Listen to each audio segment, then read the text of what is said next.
On behalf of Chief Executive Women, I'd like to acknowledge that we are recording on the land of the Gadigal people of the Eora Nation, the traditional owners of the land upon which we learn, work, create, and pay my respects to elders past, present, and emerging. Driving the equality agenda. Driving the equality agenda. Driving the equality agenda. Are we there yet? Hello, and welcome to Driving the Equality Agenda, a podcast where I talk to exceptional leaders to understand what is holding us back and how to accelerate our journey towards true gender equality. I'm Anne Burns. I'm extremely passionate about this subject and how we create a much fairer society. And for me and Chief Executive Women, it all starts with women leaders enabling women leaders. Each episode will explore different topics and talk to many different people. We'll be talking compassion, composure, cognition, resilience, advocacy, and much, much more. So if you're looking to be inspired and understand what it takes to be a great contemporary leader, you're going to love this. I don't even know where to start on this episode. I feel that this is such a big topic and there's way too much to unravel. But as I reflect, my first impression is what an incredible set of advocates we've spoken to today. Hayley Foster, the CEO of Full Stop Australia and the work she does in domestic violence. And Hunter Johnson, the CEO of Man Cave, working with young teenage boys so that they understand what it takes to become great men. We would also like to warn listeners and viewers that some of the conversation may be triggering, and if you do find this distressing, please find further details of support in our show notes. I hope you enjoy this episode as much as I did. I think it's fascinating, but most of all, it's critically important on our journey towards true gender equality. Well, hello, Hayley Foster. It's so nice to see you again. Great to see you, Anne. Last time we were together, we were at the summit. What a crazy day that was. Oh, how impressive. How did we fit so much into one day? I'm still reeling, actually. Yeah, those reflections. And I was thinking about you and the work that you do. So I thought we'd have a bit of a discussion today. Wonderful. But first, let me ask you the dreaded question. Mm-hmm. Who is Hayley? And how did she find herself here? Yeah, well, look, Hayley is a lot of things, I would say. The first thing that comes to mind is I'm a single mum. I'm also a daughter and a sister and a partner and a boss, which is quite, sometimes a little bit takes you back every now and then to sort of go, I'm that too. Great to be a boss. Great to be a boss. Tell me, is that like a mental shift for you, or is it other people's perceptions, or why does that feel a little bit strange? Yeah, look, I think it sometimes feels strange because I still feel really like I'm a little bit naughty. I'm a little bit, off centre. Naughty is good, by the way. And so sometimes it is a little bit, I'll come into the office and I'm chairing a meeting and I'm having a good old yarn about the weekend, and then it's like, okay, race face time to do business. And so sometimes that's a little bit, it takes you back. But I think for people who know me really well, they're not surprised at all. They sort of thought that I was going to do that my whole life. Very good. I have had a similar experience where the perceptions of others when they realised I was the boss was kind of very surprised. Do you still get that? I do, actually. I was taking my staff out for a thank you dinner recently. It was only last week. And we were all having a right old time, having a good old laugh. And I went at the end to pay the bill. And the person behind the bar actually said, are you all right? Is your boss able to pay for that? And I know. And I just said, well, it may surprise you, but I'm actually the boss. And so it was a little bit of that. I think because I'm, I like to have fun.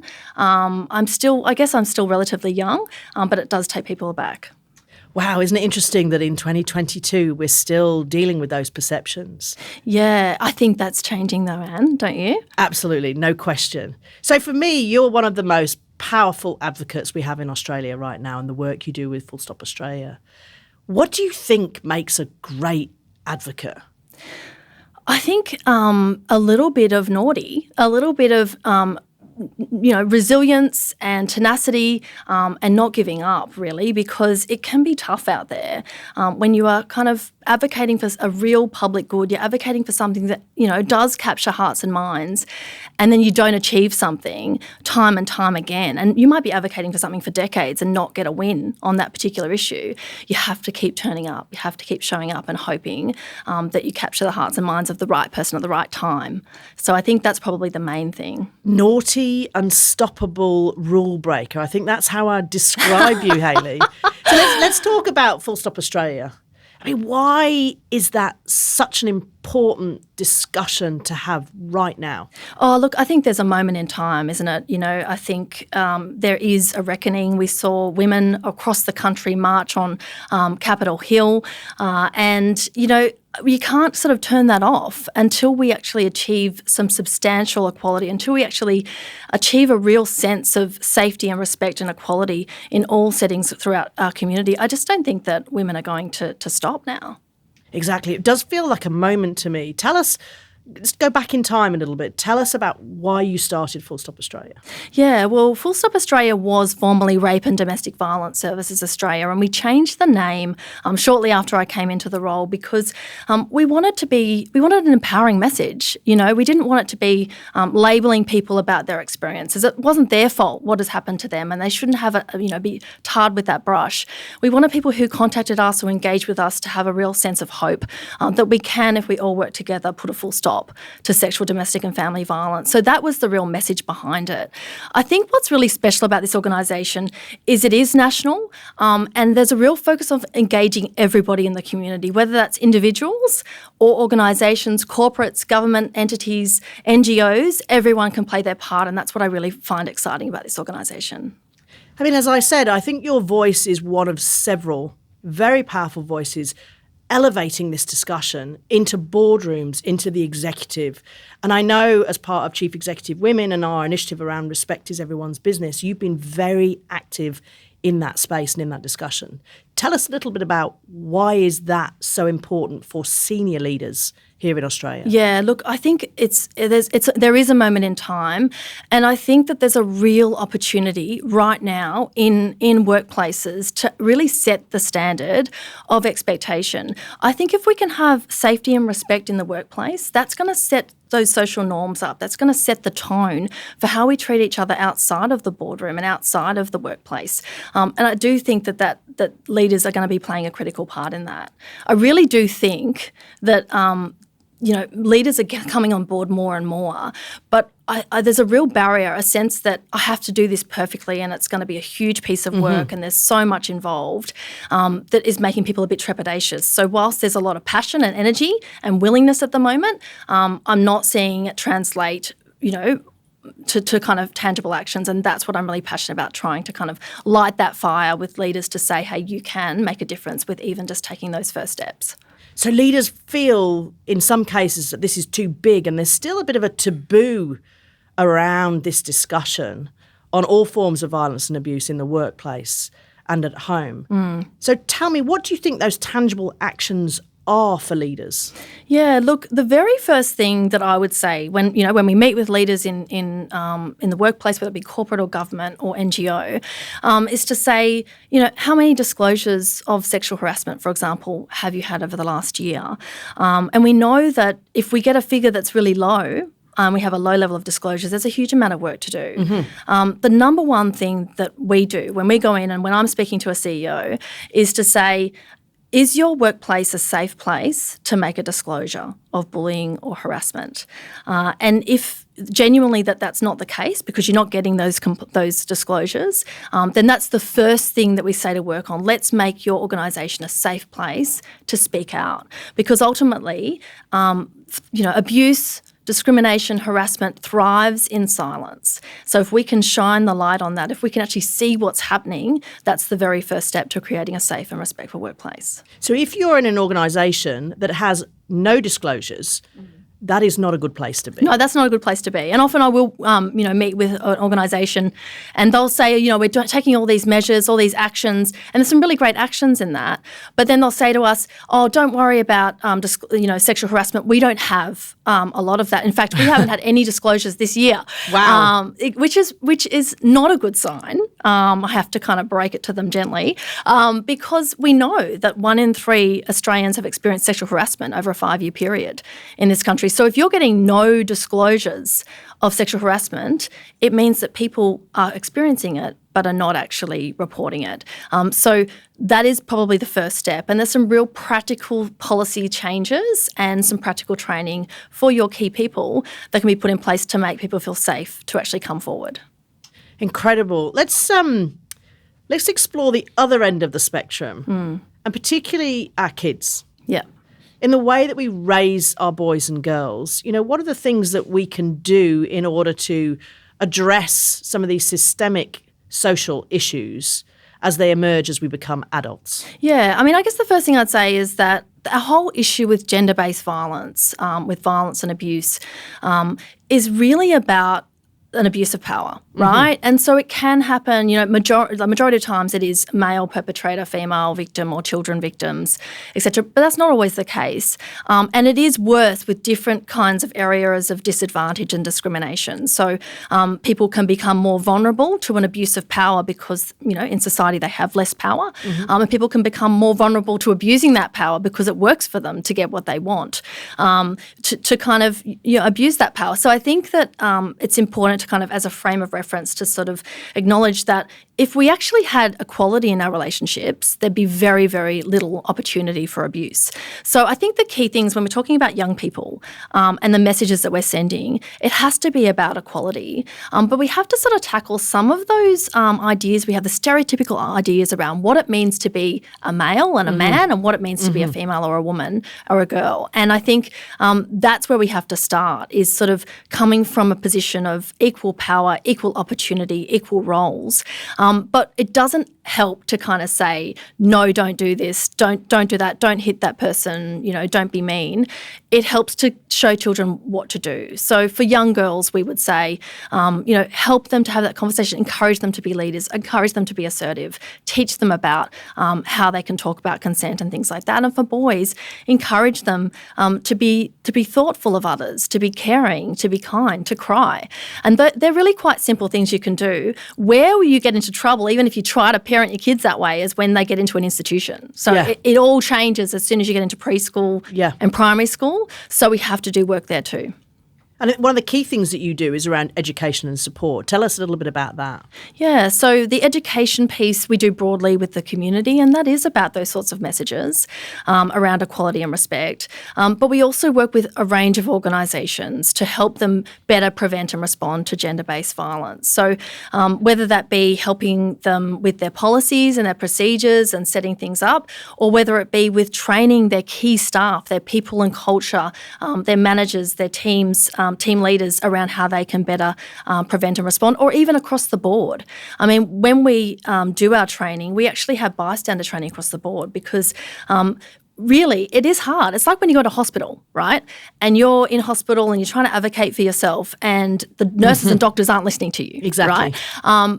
But when you're the person with somebody who's feeling vulnerable in that state, it is so much easier to be an advocate, right? And the same principles apply in the workplace. If there's bullying or harassment, if you can see that and it's so much easier for you to speak up and disclose that than the person who's actually affected. Hayley, you're a mother.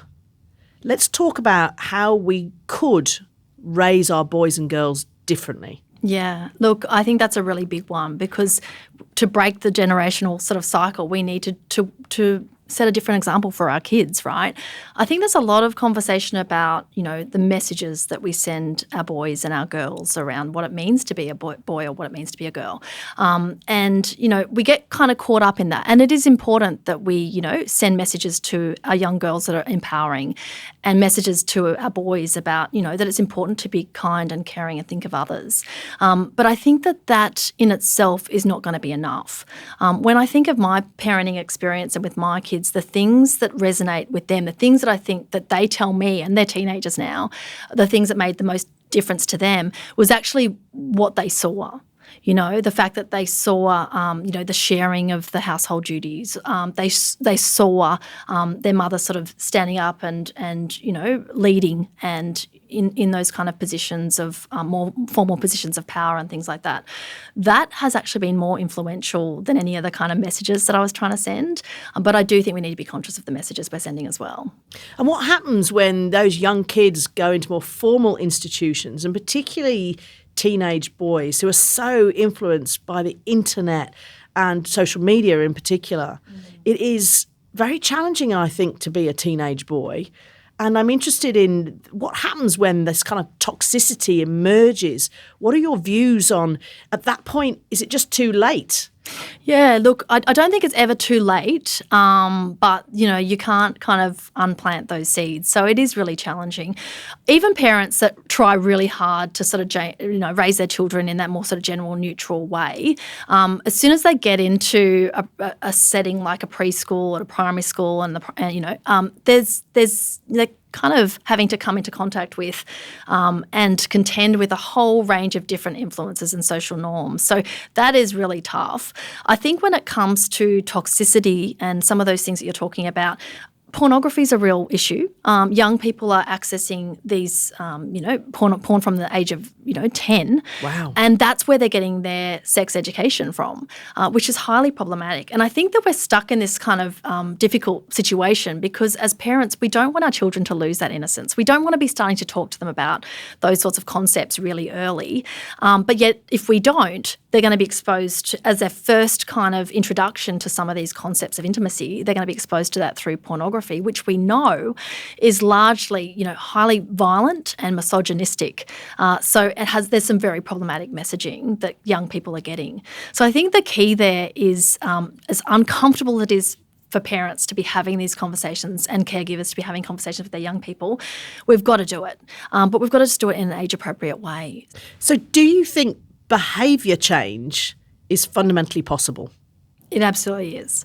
And we have to believe that, first of all. But I've seen it as well. I think what we need to understand about behaviour change is that the reason people are using violence and abuse in their relationships, whether it be in the home or in the workplace, is because it actually is working for them to get what they want. Right. And I know that's really hard to think about. It's hard to think that it's just about, it's not ignorance or not a lack of awareness. It's actually really about creating accountability in all of our systems. Because when somebody finally gets to the stage where using that abusive behaviour is not working for them anymore, is not getting them what they want, that's when we see the change. It's interesting, we talk a lot about contemporary leadership, and we firmly believe at Chief Executive Women that advocacy and compassion are critical competencies for modern leadership. 100%. 100%. And you're a great example of that. Oh, thank you. Well, look, I think it is. I think the concept of what it is to be a good leader has really fundamentally changed, and that's because the old way, the old style of autocratic, direct kind of leadership that's very much based on almost authoritarianism instead of authoritativeness. I think that is no longer getting us the outcomes that we want to see. So compassion and empathy and advocacy for others, they're the things that are driving really top results, not just for companies and corporates, but for our community more broadly. And society in general. Yeah, that's right. So, Hayley, as you know, this podcast from Chief Executive Women is all about driving the equality agenda. As I do with all of my guests, I ask them for one for the road. Mm-hmm. And as we think about the bigger picture, what is your one thought or your one piece of advice for our listeners? Oh, that's a really interesting question. I think the one thing that I would like to leave everyone with is don't underestimate the power that you have just through setting an example. Everybody has spheres of influence, whether it be, in the boardroom, whether it be on the floor of the office or on the floor of the work site, or whether it be at home in your sporting fields, in your community, in your household families. So you have a lot of people, whatever you're doing, you've got a lot of people watching you. and paying attention, particularly our little ones. So I would say the one thought I would leave with people is do your best to set an example, because that is the society that you're going to create. Wonderful. It's always so nice to see you. Thank you very much for your insights and your wisdom today, Hayley. We really appreciate it. Thanks so much for having us, Anne. Hunter Johnson, I've been so looking forward to talking with you. When we first met, you said something that has been going around and around in my head. And what you said was, you can't dislike people once you know their stories. So, Hunter, what is your story? And first of all, so excited to be here with you. And yeah, I'm really excited to have this conversation and share a little bit about who I am. Who am I? I'm a son, I'm a partner. Sydney is home. I spent the last 8 years in Melbourne, but I've just returned to Sydney. And yeah, I'm someone who was raised to be useful and get up to something that matters. And that's who I try to be.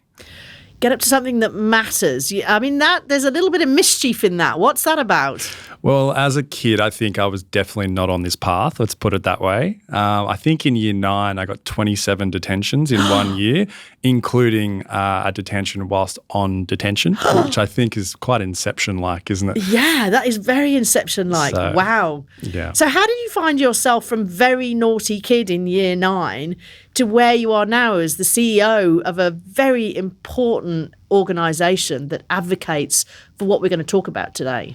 Yeah, well, I think I was a product of my environment. I had really great family values, but I was also in an environment where my model of masculinity was to dominate, and often to dominate at the cost of others, to live in this culture of banter and one-upmanship as well, and to not let anything show the world that it was affecting me.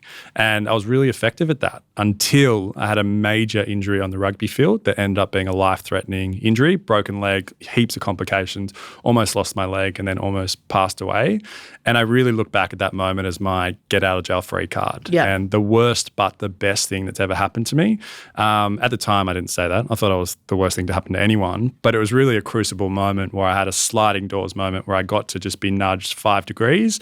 And I think over that time, it wasn't like things changed overnight, but I really got to reflect on who was I, what's important, and what change do I want to create in this world. Significant moment. And so did that inspire you then to become an advocate around the work that you do with Man Cave? Or was that a gradual progression? How did you emerge to create this enormous advocacy that you do today? It was definitely gradual. I think, there was my culture at school. We were a very alpha year group. Like we were the sporting group that just won everything for years. And there was quite a bond, like a deep masculine bond there, which at times was beautiful, but at times was really destructive and toxic at times as well. And I was absolutely a ringleader in that, because that's who I thought, with that level of consciousness, who I needed to be to survive that social structure. Yeah. And what the injury did to me was just burst my bubble. And I got to reflect on all those detentions I was getting at school, all those unfortunate parent-teacher interviews my parents had to go to. I would always feel deeply lonely afterwards when I got in trouble or I'd done something that was out of alignment with my values, but I didn't know how to get out of it. And what it gave me was a chance to press refresh on my identity and gradually start to explore things that were more aligned to me. And investing in different experiences after school was a massive, massive game changer for me, where I got to be in environments with people who came from very different backgrounds to me. And that's where I think the empathy started to be created. And I think I was just very lucky to have this like inbuilt ticker where I wanted to, make a difference and do something. And that's really where I guess the flower started to open up. Tell me about Man Cave. I really have been struck by the power of what you're doing and the influence of this voice, this movement that you are creating. Tell me about Man Cave and why it's so important at this particular moment in our history. Well, I'll start for me personally. So I grew up and saw the impact of men's mental illness on some of the most important men in my life, years of depression, anxiety, and even suicide. But I also saw the impact on the women in my life, women who have raised me, shaped me into the man I am today, how the behaviour of men really impacted them, and things like abuse, misogyny, sexual abuse are present in my family. And as I started to grow up, it just didn't make sense to me that the systems we have to deal with, whether it is mental illness, family violence, gender equality, they are very much geared around crisis management. And crisis is very important to fund. as is prevention and early intervention. So for me, I was after I'd finished my rebellion stage against my parents in my early 20s, I decided to study business and psychology. And again, I just saw the statistics that backed up my lived experience, suicide being the leading cause of death for young men under the age of 25, not drink driving, not overdosing on drugs themselves, but also the statistics we are very familiar with, unfortunately, that 1 in 3 women is likely to experience sexual abuse in their lifetime, and more than 1 woman every single week is murdered at the hands of an intimate male partner. Now, for me, that's just not acceptable. And I believe with the skills that I have, the background I've got, the most use I can get to is working with boys that are really at fundamental age of their development to support them on their emotional journey through their turbulent teenage years into a healthy adult psychology. And no one was doing that on scale back in 2014. And it didn't make sense to me. So that's where the idea began. And really what we do at Man Cave is teach emotional intelligence to boys through relatable, diverse facilitators who they feel a relationship and trust with. It's kind of like the cooler cousin at your family get together who you just want to sit next to and spend time with. And it's been an incredible ride. We've now worked with about 30,000 young men. We have received an award from the royal family. I've been at Buckingham Palace and met the Queen. Through that, built a relationship with Prince Harry and Meghan Markle, who's now had 3 visits to us in our programs. And that's been the challenge, is how do we scale the service delivery given the current state of masculinity, which I would say is in an inflection point, where we're seeking new models of manhood that are positive, that not just men can get around, but women, non-binary people can get around as well. It's interesting, isn't it? I mean, it raises the question of, do we need to raise our children differently? Not just boys, but girls as well. I mean, what are your thoughts on that? Yeah, I think we're absolutely getting a meta lesson in that right now. And, one of the interesting things, I've even seen this with my mother's journey working in the corporate world, is, having to adhere to some very patriarchal systems, even like what she could wear to work or not wear to work in terms of the status that we were just talking about offline is really, I think, for one of the questions of our times is how do we raise our young men to have an understanding that they are born into a system called the patriarchy. Now, that might not be their fault, but it is their responsibility to do something because pick your statistic, it's not working for us. And I think where we're at in our journey is when boys are given the space to really slow down, feel psychologically safe, they get to understand their inner world, develop empathy for someone else's world, and then we can start a journey on them being a healthy young man.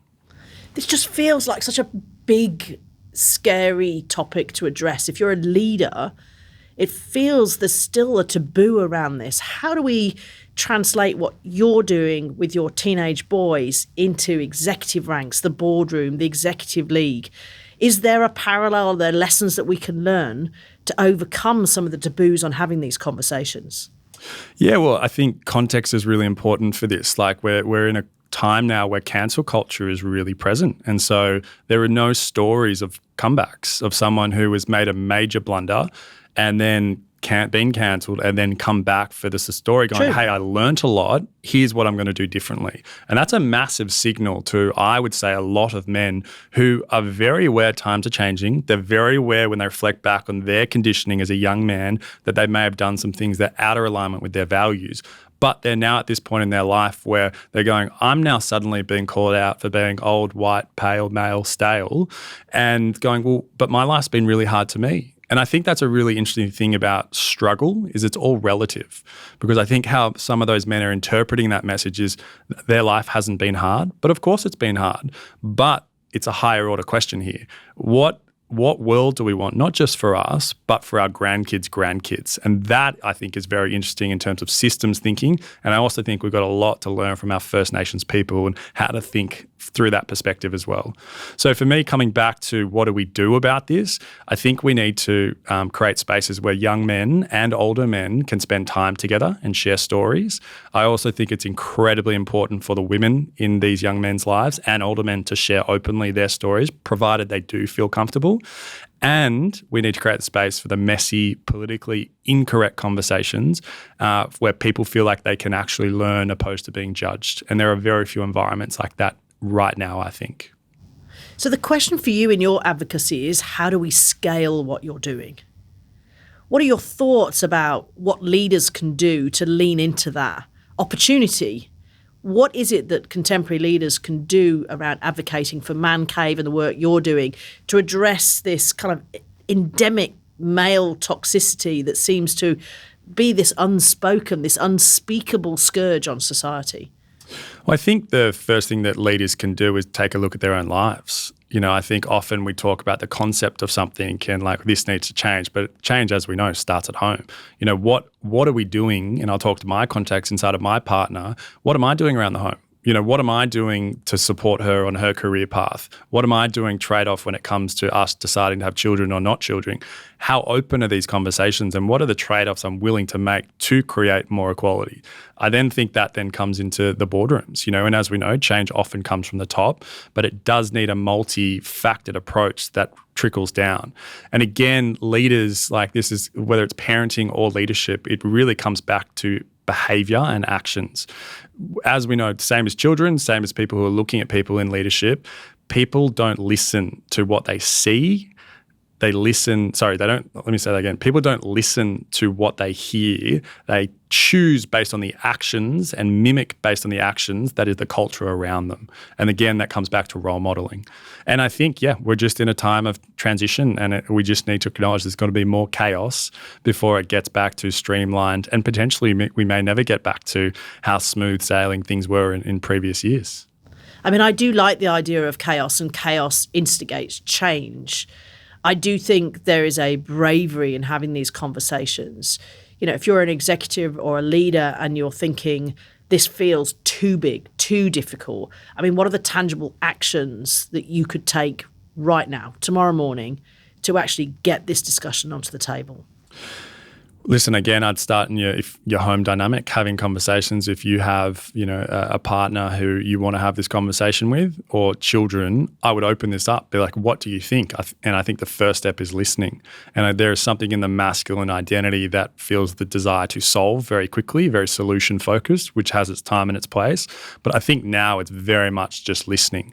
Secondly, is then taking it as an agenda for board discussions. And I think the male champions of change have done a first good crack at that with, I think it was under Liz Broderick that initiative started. And now I think, great, we've tested the pilot. How serious are we about this? And, signals from those in authority often set signals for those around what the culture and the behavior is that we want to address. And again, I would sit down. It comes back to very, cultural nuances inside of an organization as well. What is the desired culture that we seek to have? And let's create a list that identifies the gaps to us getting there, and then let's create action plans to tick off those items on that list. I think that's something that's quite low-hanging fruit in the scheme of things, and actually it becomes an incredible value proposition for the emerging generation coming into the workforce too, who are going to ask more pointed questions due to the, progressive nature of their mindsets too. Exactly. I mean, at Chief Executive Women, we're very firmly of the belief that for change to happen and true gender equality to be realised, it's an alliance, it's a collaboration of all genders. And that is what will make the significant change. It feels right now, politically, socially, a very important moment in time. I get a sense that there is movement, but not quite yet momentum. What's your sense of that, and how can we push together into momentum? Yeah, I would say that we're a time in between stories. What once was is now not yet. And so I think we are in this kind of cocoon, so to speak, where the caterpillar goes into the cocoon and often will turn to mush before the butterfly starts to form and flex its wings and then break out. And I absolutely think we are in a cocoon. And if we look at, the last few years of what COVID's done, we've literally been sent to our bedrooms by a greater, higher force. In detention. To have a good, hard look at ourselves and come back going, wow, I was doing that. I don't want to be doing that. That's not who I am. That's not what's important to me and my values. This is who I want to be. And that's why I think we're in a really exciting time where we are in this emerging period where there is a lot of fluctuation, a lot of change, but also that is where humanity is at its best, where we're down and our character has to come out. And that's what I find very interesting about even conversations like this in a public setting. That's very interesting you talk about character in particular, because I think that the most important and effective advocates are those with not only a clear sense of purpose and a faith in doing what they're doing, but also a really unusual character. How would you describe your character, Hunter? Oh, my character. Listen, I think I'm someone who just won't give up is probably the short Relentless. answer. Yeah, and not from like a trauma-based place, but I just feel like I've got limited time on this planet. And if I think about the legacy that I want to create, that's not about me, but about impact, yeah, this is something I'm willing to spend my limited time focusing on.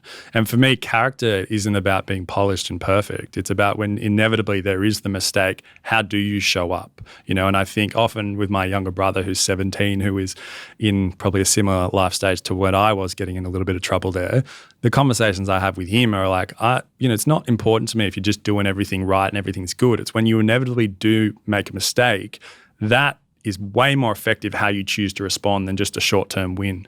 And that, I think, are important lessons to start building for young men's psychology too, around taking and flexing the muscle of accountability and responsibility. That, I think, would change a very different trajectory of where our leaders, particularly male leaders, are making their decisions and what about as well. Hunter, what is fascinating to me is the image of masculinity that is out there, that is fed to us through social media, that is fed to us through advertising. Very strong, virile. It is confusing to me to see that image portrayed in the context of this discussion. So what are your views about how do we change that? How do we adjust that to be more reflective of a truly equal and fairer society? Yeah, I think it definitely sends mixed messages to young men. And unfortunately, sex sells, even that as a catchphrase, is really worrying, because what we're starting to see is these young men modeling their masculinity on conquest, competition, and control and dominance. And we see that whether it's the Lynx Africa ads, spray yourself and a flock of gorgeous women come chasing you, the Old Spice ads, the guy on the horse topless. And we kind of laugh about that, but that is the subtle objectification that begins to impact these young men's belief systems from the age of like 11, 12, 13 years onwards. And so one of the businesses which supports Man Cave that we've created is called Stuff. And the idea behind Stuff is how do you be like a modern Lynx, but with social purpose and no misogyny? And the idea, it's sold through Woolies. We basically use our Man Cave facilitators who are in high schools as the talent, representing a very diverse masculinity that is more wholesome than just, the chiseled guy with the ripped body. Real men. Real men, right? And so the thing I'm interested by is like, the Dove Real Beauty campaign that I think is one of the most successful campaigns ever. What's the masculinity version of that? And so that's one of the things which we're really trying to do is challenge the traditional norms of how men have been advertised to and actually make it more holistic and wholesome and real. And I think that'll have a massive difference on how young men view themselves, but also how they view the women in their lives as well. I mean, certainly in the beauty industry, there's been a huge push towards let's see a real representation of women. I love the fact that you're now challenging that for men as well. And so in the future, we will see the representation of real men and women in the products we buy, in the shows we watch, and we'll kind of get rid of this fantasy world, which is unobtainable. Absolutely. And I think, Ian Thorpe for us has just come on board as an investor and ambassador who I think is a great example of this. And this was exactly the conversation I had with him. How do we make these stories that are so common, so accessible, that creates a model of possibility for these young men? And yeah, it's pretty incredible to have actually some of the amazing CEW members are investors and Stuff who are really building a community of people who want to be advocates, coming back to that again, who want to create a different model and norm for masculinity, but using the power of advertising, storytelling and branding upon which to do that. And the best thing about Stuff as well is it funds Man Cave to run programs in low socioeconomic communities too. So it's a beautiful ecosystem of healthy masculinity. And so this is all about driving towards equality. And as I ask all of my guests, what is your one piece of advice, your one for the road? What would you advise our listeners about what they can do about addressing gender equality? I think often my experience with gender equality, particularly with men, is they care when it becomes emotionally relevant to them. And we joke going, oh, you know, I've just had a daughter and, oh, I care now about gender equality. Now, what actually is happening there, right? It's suddenly it becomes emotionally relevant. And coming back to how we opened this session, we're an oral species. You know, we've transitioned knowledge, stories, wisdom through our oral nature of communication, and often teaching stories have been a foundational pillar of human existence forever. So one of the most powerful things we can do is share our stories with the young people in our lives, and not from a lens of philosophizing or, you know, advising, but genuinely sharing what life was like when you were 14 and whatever age happens to be relevant. Because the beautiful thing about a story is you can share that with a 5-year-old, 25-year-old, 55-year-old, 95-year-old, and we can extract certain set of morals or principles or values that are relevant to us in our life stage. That, I think, is something that's really important. And again, particularly with my lens working with young people, it's finding those moments, whether it's in the car trip or on a walk, where the bubbling nature of conversation just unravels. I think using those moments as building blocks for psychological safety and trust, and also using language where you can ask for permission opposed to just trespassing and jumping straight in, to ask for the young person's opinion if they'd like to know more or if you'd like to ask more of them. I love that. The power of storytelling is actually the catalyst for fundamental change on this journey towards true gender equality. Hunter, thank you so much. It's always an absolute pleasure to talk with you. We really have enjoyed this conversation. So thank you. Thanks so much for the opportunity to be here. I feel like we could have kept going forever and ever. But yeah, I think it's really, really important that we have these conversations and we hit the edges too. So thank you for the opportunity. You have been listening to Driving the Equality Agenda, a podcast brought to you by Chief Executive Women. If you have any questions about the topics that have been discussed, or would like to inquire about the leadership programs that Chief Executive Women offer, please connect with us on cw.org.au. I always love to hear your thoughts, your suggestions, your comments. Connect with me via LinkedIn, or indeed check out the show notes attached with this episode. Thank you very much for listening.